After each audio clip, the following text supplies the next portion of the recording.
So I got a call as I was leaving the airport from my brother. I said, have you heard from Junior Pope? I said, no. Yes, I spoke with him earlier. I said, but what do you mean? He said, someone called him now that Junior Pope is dead. I said, no, it's not possible. I spoke with Junior Pope by 12 this afternoon. The next thing, I called the wife.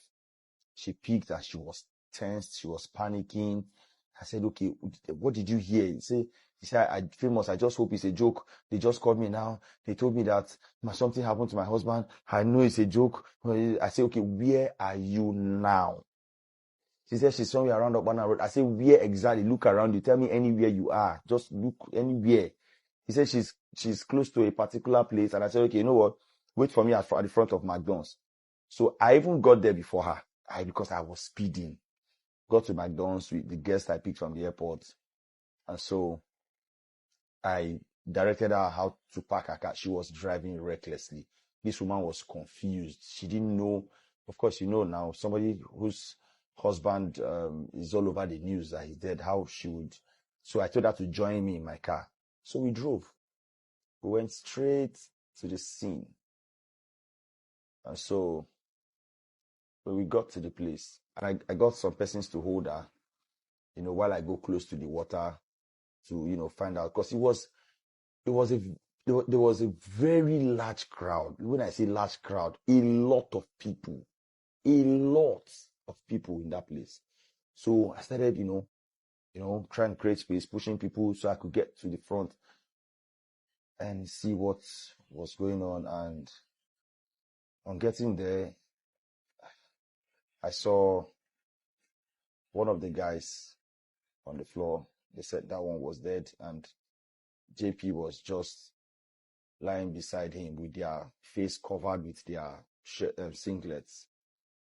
And so they removed it, and I saw that it was JP. I was cold. Like, my legs were shaking. I couldn't talk. I couldn't. So how do I go back? Tell the wife, because I was trying to convince her that it's not true, that the husband is still alive. She should calm down. So I told her to hold on. Let me go and check. She was crying and said she wanted to follow me. I said, no, hold on. The crowd is too much. So at first, how am I supposed to go back and tell this woman that something I've been giving her hope for all the while we're driving to the place, even getting there? How do I tell her that it's true? I was confused. I didn't know what to do. My eyes were bulging out. I was cold. I was shaking. I couldn't even cry. I didn't know how to feel. I didn't understand anything. And so they, turned him upside down. They turned him upside down and, they were shaking him. They said they had done the CPR and everything they could do, and he wasn't moving. But some facts. First, that other guy, his stomach was already strong, but JP's own was not. That guy was a little puffy, a little swollen, but JP was still normal, except at that time he already had, black lips. And I went back. They started saying that they need to they called the police to, get the bodies and all of that. So I think whether the police or, I don't know, someone came with a truck, they put their bodies in the truck, and by then I was already back to the wife. Now this truck was, and I was convincing her that we should leave the place.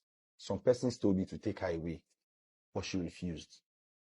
And so they drove him and the other guy past the wife.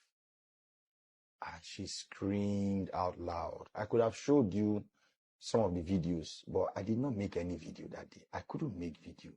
I didn't come there to make videos. It was on that day that I found out that 95% of the young people in this country are now content creators who create content with everything. There were some of the people I called. The major person that was calling me that day was Uju Okoli, but Uju was in Lagos. So We'll stop this video here for now. I beg. We'll continue another time. I thought I could just finish it. I thought I could say everything. But maybe just